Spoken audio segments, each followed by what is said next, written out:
Ыйса чогулган элди көрүп тоого чыкты. Жайгашып олтурган соң шакирттер жанына барышты. Ошондо ал сөзүн баштап, аларга мындай таалим берди. Момундар бактылуу, анткени асман падышачылыгы ошолордуку. Кайгыргандар бактылуу, анткени Кудай аларды сооротот. Алсыздар бактылуу, анткени жер алардын энчисине тиет. Адилдикке чаңкагандар бактылуу, анткени Кудай алардын суусунун кандырат. Кайрымдуулар бактылуу, анткени Кудай аларга кайрым кылат. Дили тазалар бактылуу, анткени алар Кудайды көрүшөт. Ынтымакка чакыргандар бактылуу, анткени Кудай аларды балдарым деп чакырат. Адилеттик үчүн куугунтук жегендер бактылуу, анткени асман падышачылыгы ошолордуку. Менин шакирттерим болгонуңар үчүн сөгүп, куугунтукка алып, силер тууралуу жалган сөздөрдү айтышса, бактылуусуңар.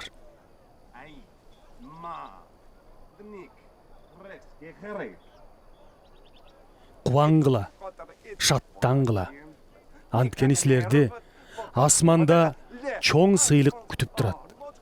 Силерден мурдада пайгамбарларды ошондой куугунтукка алышкан.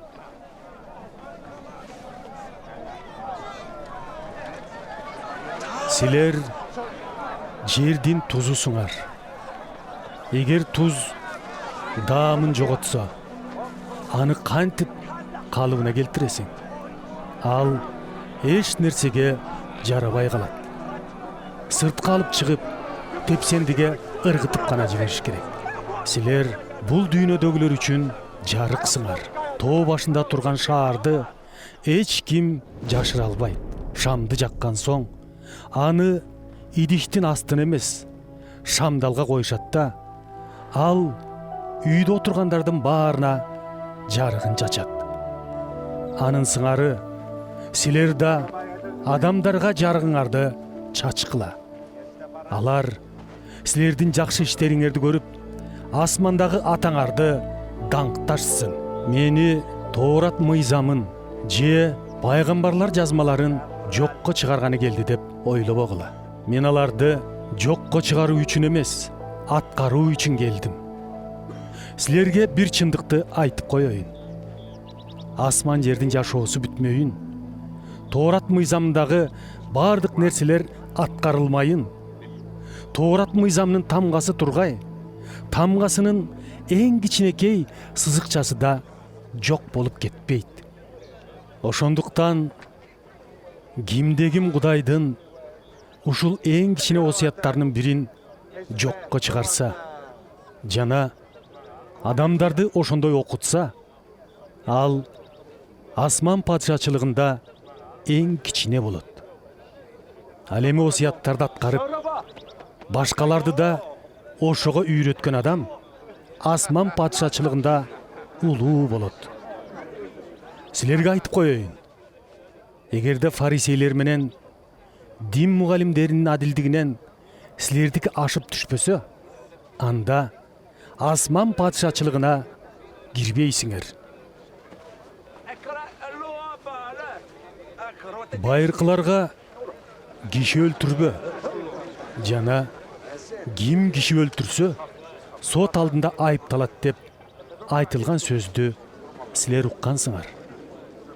Мен болсо силерге айтам, кимде-ким боордошуна ачууланса, ал сот алдында айыпталат. Ким боордошуна сен көңдөйсүң десе, ал жогорку сотко тартылат. Ким сен наадансың десе, ал тозок отуна татыктуу. Ошондуктан Кудайга курмандык жайга тартуу алып келип, анан ошол жерден боордошуңдун сага бир нерседен нааразы болуп калганын эстесең, анда тартууңду курмандык жайдын жанына калтыр да барып алгач боордошуң менен элдеш. Анан кайра келип тартууңду Кудайга бер. Доочуң менен тез жараш. Жолдо сотко баратканда эле көңүлүн тап. Антпесең ал сени соттун колуна тапшырат.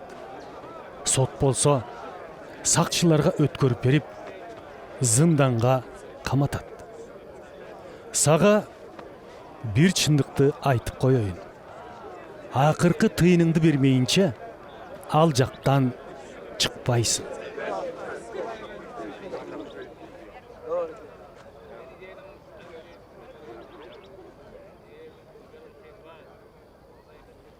Силер ойноштук кылба деп айтылган сөздү уккансыңар.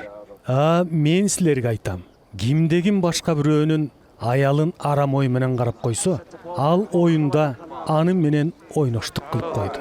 Эгерде сени оң көзүң күнөөгө түртүп атса, аны оюп сал да ыргытып жибер. Анткени бүт денең менен тозокко ыргытылгандан көрө бир мүчөңдөн айрылганың артык эмеспи? Эгерде оң колуң күнөөгө түртүп атса, кыя чапта өзүңдөн алыс ыргыт. Анткени бүт денең тозокко түшкөндөн көрө бир мүчөңдөн ажыраганың жакшы.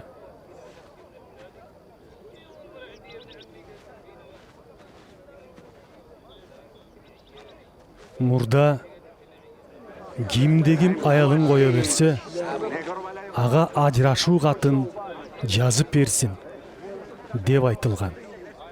Мен силерге айтам. Ойноштук кылуудан башка себеп менен аялын кое берген адам аялын ойноштукка түртөт. Ошондой эле күйөөдөн чыккан аялга үйлөнүүдө ойноштук кылганга жатат. Ошондой эле силер байыркыларга карата айтылган мындай деген да сөздү уккансыңар. Ант убадаңды бузба. Жараткан эгеңдин алдында берген анттарыңды аттар. Мен силерге айтам. Эч кандай ант берип карганбагыла. Мына асман турат дебегиле. Анткени асман Кудайдын тактысы. Жер урсун дебегиле. Анткени жер Кудайдын бут койгучу. Иерусалимди оозанып карганбагыла. Анткени Иерусалим улуу падыша Кудайдын шаары. Башыңарды сайыпта ант бербегиле. Анткени андагы бир тал чачты ак же кара кылууга да кудуретиңер жетпейт. Бирок жообуңар түз болсун. Же ооба, же жок дегиле. Мындан ашыгы азгыруучудан. Силер көзгө көз, тишке тиш деп айтылганын да уккансыңар. Мен силерге айтам. Силерге жамандык кылгысы келгендерге каршы чыкпагыла. Оң жагыңарга чапканга сол жагыңарды тоскула. Соттошкусу келип, көйнөңөрдү талашкандарга чапаныңарды да чечип бергиле. Силерди өзү менен бир чакырым басып барууга мажбурлагандар менен 2 чакырым баргыла. Силерден карыз алгысы келгендерге аркаңарды салбагыла. Силер боордошуңду сүй, бирок душманыңды жек көр деп айтылган сөздү уккансыңар. Мен силерге айтам.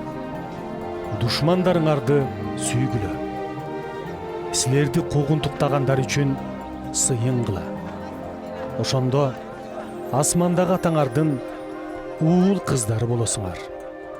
Анткени анын күнү жамандарга да, жакшыларга да бирдей чыгып, жамгыры адилдерге да, адил эместерге да бирдей төгүлөт. Өзүңөрдү сүйгөндөрдү гана сүйсөңөр, силерге кандай сыйлык берилмегеле? Салыкчылар деле ошондой кылышат эмеспи? Боордошторуңарга гана сый көрсөтсөңөр, эмне өзгөчө иш кылган болосуңар? Бутпарастар деле ушундай кылышат эмеспи? Силер дагы асмандагы жеткилең атаңардай жеткилең болгула.